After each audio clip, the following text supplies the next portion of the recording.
Ann Baum, welcome to the Human Capital Innovations Podcast. Thank you for having me. Yeah, I am super excited to have this conversation with you today.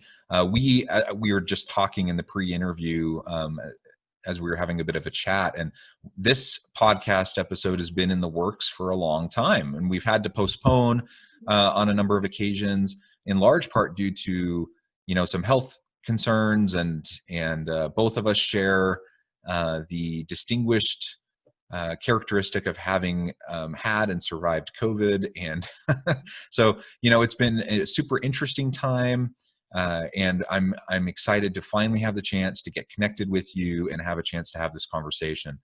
Today, we're going to be focusing on perception versus reality and the assumptions that we make about our skill, competence, and abilities based upon our behavior. As we get started, I just wanted to share Ann's bio with everybody. Ann Corley Baum is the Lehigh Valley Market President for Capital BlueCross.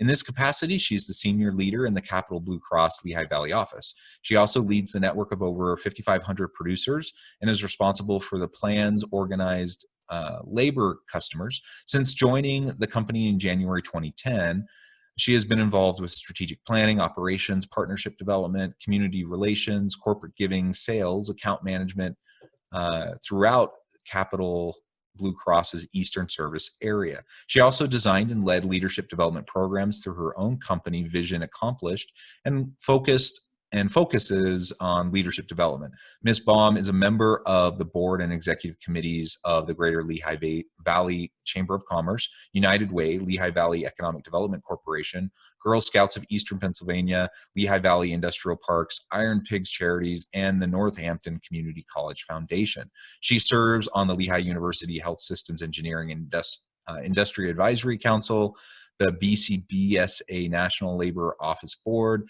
and the Downtown Allentown Community Development Initiative, and is also the author of Small Mistakes, Big Consequences, Develop Your Soft Skills to Help You Succeed, the first book in the Small Mistakes, Big Consequences series. Her second book, Small Mistakes, Big Consequences for Interviews, was released in September of 2020. Now, Ann, that is quite the bio. You are a very busy woman, and congratulations on the new book. What a tremendous background, and my goodness, the number of community boards that you are on, you must just be hopping. Thank you for joining me. Anything else that you would like to share by way of personal background, context for listeners? Oh gosh, no, I think we're good. You covered it well. Well, good. We're going to get into your background and your experience a little bit more as it relates to the topic for today. But I have to pick your brain just for a moment as we launch in. How did you get involved with so many wonderful causes and so many different organizations, and how do you balance and manage that? Being involved in the community has always been something about which I was passionate. And I feel like when you're in a leadership role, or even as you're making your way up in your career, that it's important that you engage with the community and make your services available. So many not-for-profit organizations run very lean, and they can always benefit from the skill sets that individuals from the business side of the community possess. So from my perspective, it's what you do. It's an obligation as a leader, and I happen to love it. So with that kind of list, I guess I better love it. But if I can, in some small way, help an organization be successful in achieving their mission, I am more than happy to do so. Well, God bless you. I mean, that's so wonderful. And I don't live in your area, but it's wonderful that you're paying it forward so much. That's something that I also feel passionately about. And I feel like I'm involved in quite a few things until I read your bio, and then I realize that perhaps I'm slacking a little bit. But a tremendous work that you're doing. So thank you for that. Thank you. Now, as we get launched into the topic today, I know you do. Your books are all about developing yourself, how to succeed. I love the main title, Small Mistakes, Big Consequences, because that is the way our lives run. You know, that we tend to, you know, a small change in trajectory in the short term is almost imperceptible, but in the long term, it can lead you on a vastly different overall path, and you can end up far from where you wanted to be. And I imagine that's at least in part what you're getting at. And I know you do a lot of work around perception and reality and assumptions. So let's start there. Can you tell us a little bit about what you mean by perception versus reality, how those two interact with each other, and why it can make such a difference in how we frame our experience in life, in our professional life, our home life, everything? Absolutely. Perception is reality to the person that you're engaging with. So the instant that we meet someone, our subconscious mind is making assumptions about that individual. It's not fair. It's not anything over which we have control, yet it happens instantaneously.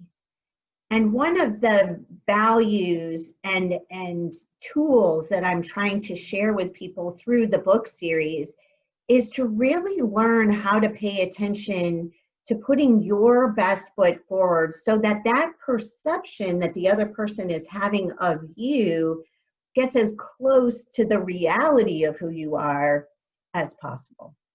So often our behavior, the way we carry ourselves, the way we speak, even the way we dress, makes an impression that doesn't match who we really are. And to the extent you're able to manage that and deliver the best version of you every time you're interacting with somebody, you have a far better chance of that person's perception matching up with who you really are.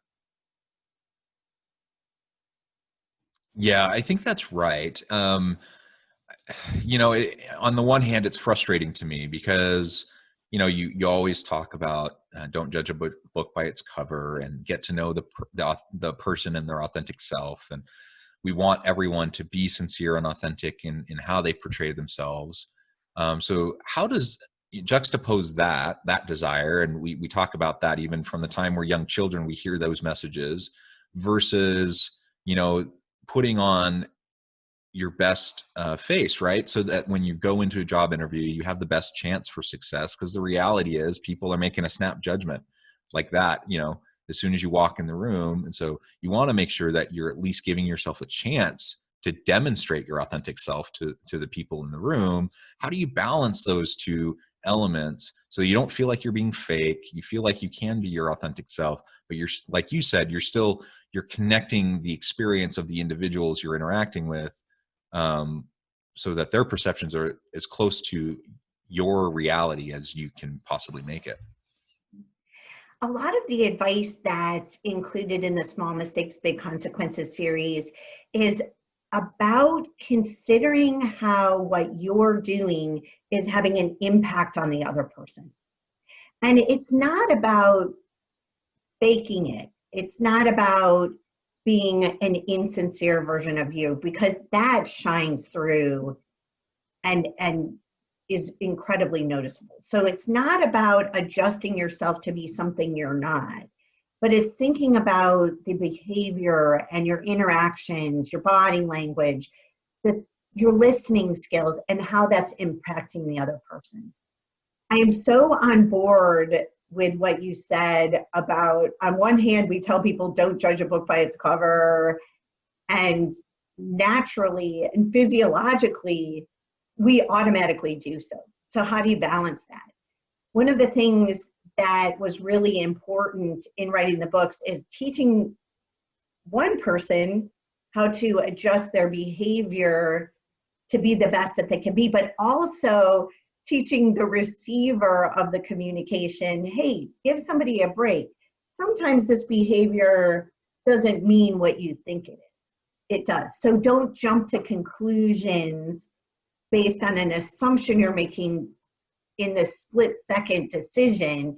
Give that person a chance, try and really gauge who they are and whether or not your assumption is matching up with who that person is. And are they, in the case of an interview, a great candidate that you might let slip through your fingers because you made an assumption. So trying to balance both sides of that equation, having the person be their best self and also have the receiver be that sympathetic, non-judgmental person who's avoiding assumptions.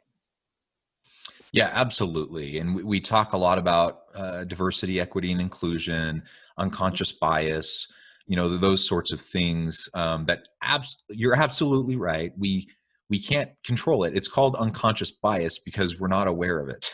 So it's just a natural, like, kind of just physiological gut reaction. It's the way our brain is wired. And unless we are aware of it and try to actively disrupt it, we'll continue to do it, right? So you're right. On the one hand, the in a job interview, for example, the applicant needs to put their best foot forward. On the other hand, the panel or the interviewer needs to recognize the reality that they have unconscious bias. It doesn't mean they're a horrible person, but it does mean it's there, and they have to be aware of it enough so that when they find themselves making those snap judgments, that they're willing to take a step back, give a little bit more time and attention towards actually getting to understand and know the individual. So I love that there's a tension there for sure. But I think that's a good lesson for organizational leaders who may be listening to this podcast episode, that, we as we're helping our people to develop themselves, as a good leader does, and developing your people so that they're ready for the next opportunity, that we need to tackle it from both angles. Right. So, and I love the word awareness. I think that's a key component. Yeah, absolutely. We make a snap decision, but we're aware that we're doing that, and then can reconcile that in our own personal behavior, our own mindset, to avoid those assumptions. That's a huge step forward. Yeah, absolutely. So I know you talk a lot about the various skills, competencies, and abilities that people have, how that's based upon our behavior. What do you mean by that? How does our behavior influence those elements, and vice versa?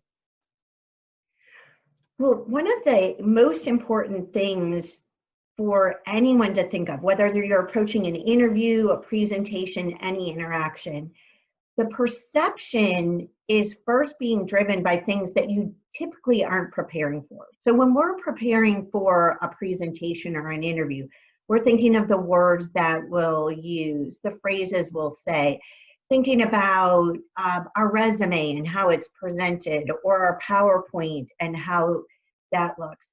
And that's important. But most perception, and I think the statistics show it's around 55%, is based on your body language, your facial expressions. And you can have the best words, the best presentation, the best resume. But if your body language, your facial expressions, and your tone of voice aren't matching up with what you have on paper, you're already starting at a disadvantage. And that's why the awareness around these things was so important to bring to the forefront, because these aren't the things that someone would typically tell you. Somebody might proof your PowerPoint or your resume and say, oh, well, I would phrase it this way, or this word is spelled wrong, or here's a way it can look better.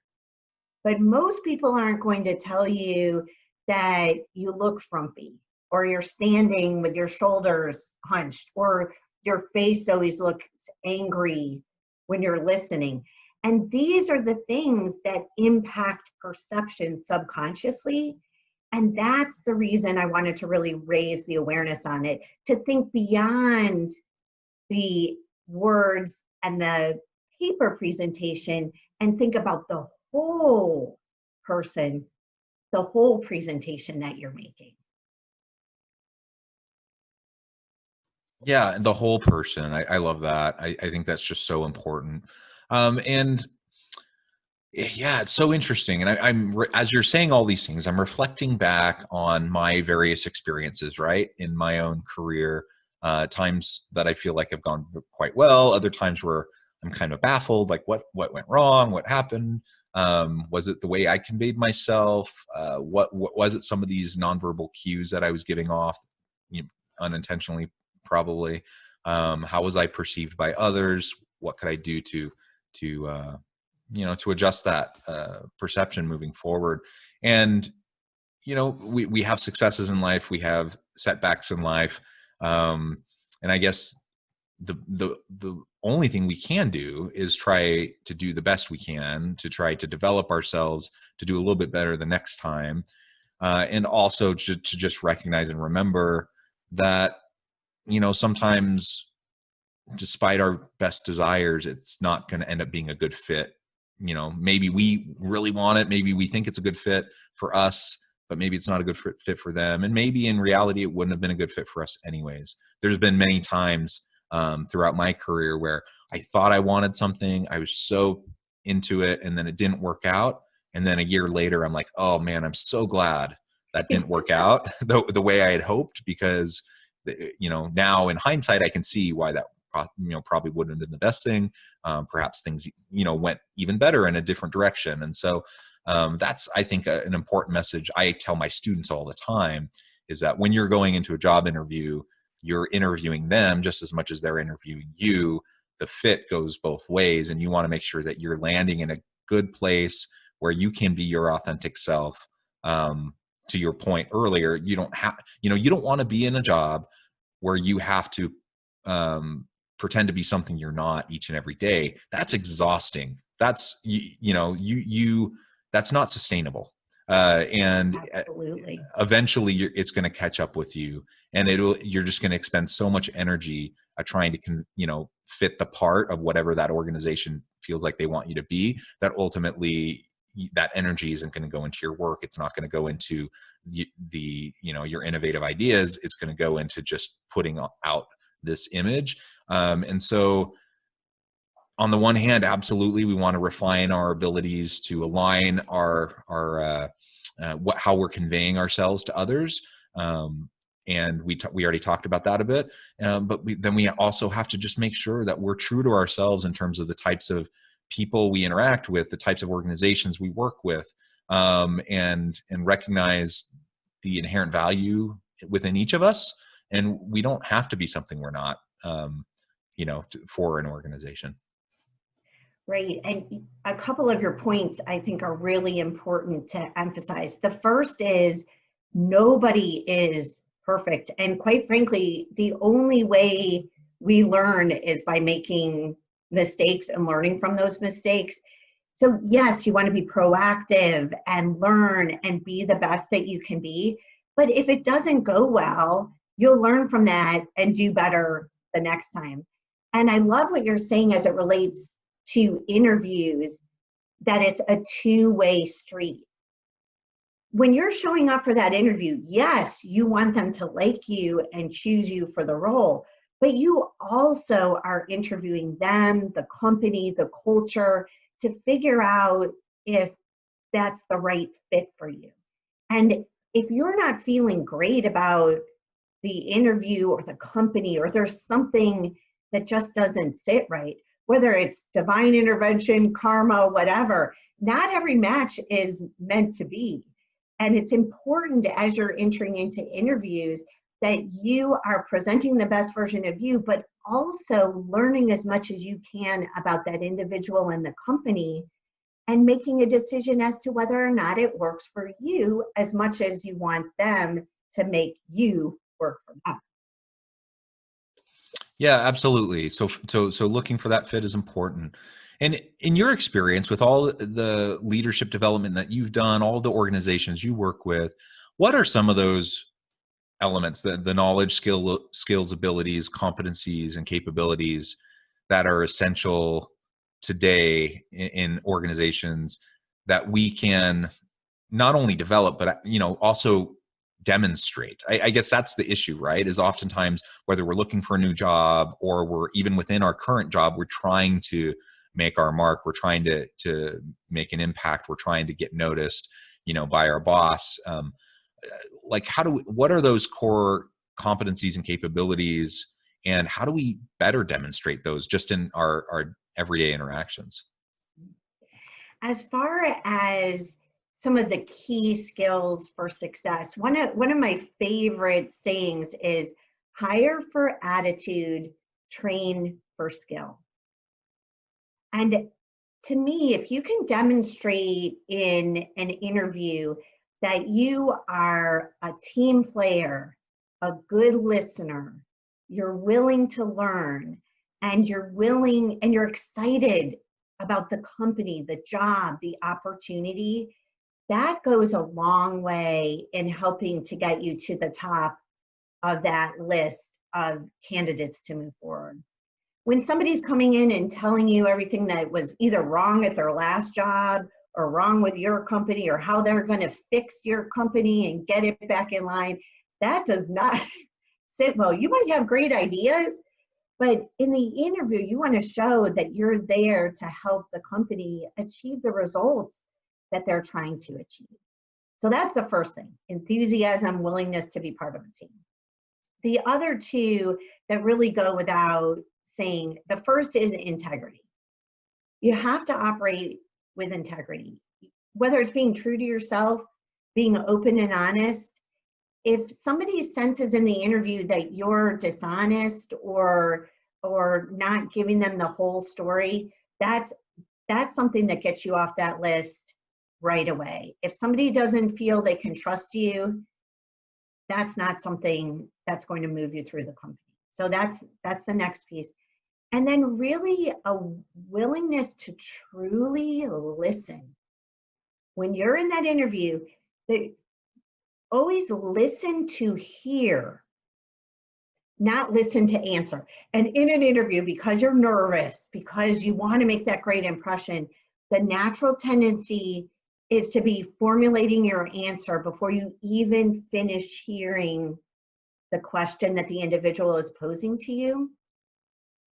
Take that time to step back, truly listen to what the question is, formulate your answer, and you've got a better chance of matching your answer to the question. And you also demonstrate that you are a good listener. Being a good listener is an incredibly important leadership skill.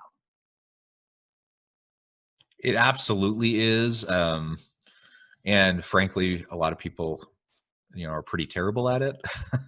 And it's being a good listener is more than smiling and nodding and restating.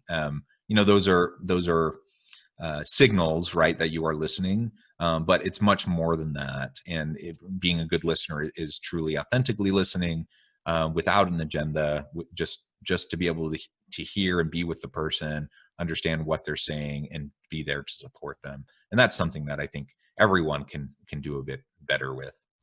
Well, Anne, it has been a real pleasure talking with you. The time has flown by. We're about out of time. But before we close, I did want to give you a chance to share with listeners how they can get connected with you, find out more about what you're up to, and perhaps, develop some collaborations as appropriate, and find out more about your book and current stuff you have in the works. Well, thanks. So we have another book in the works, and I'm really excited. It's Small Mistakes, Big Consequences for Video and Conference Calls. So it's very timely and will really help people as we're all engaging more via video and remotely. All of the books are available on Barnes & Noble, Amazon.com, anywhere that books are sold. It's the Small Mistakes, Big Consequences series. And if you're interested in contacting me, you can reach me through my website, which is vision-accomplished.com. Thank you so much, Anne. It has been a real pleasure. I really encourage listeners to reach out, get connected, check out the books, get connected on LinkedIn, find out more about what Anne can do for you and your organization.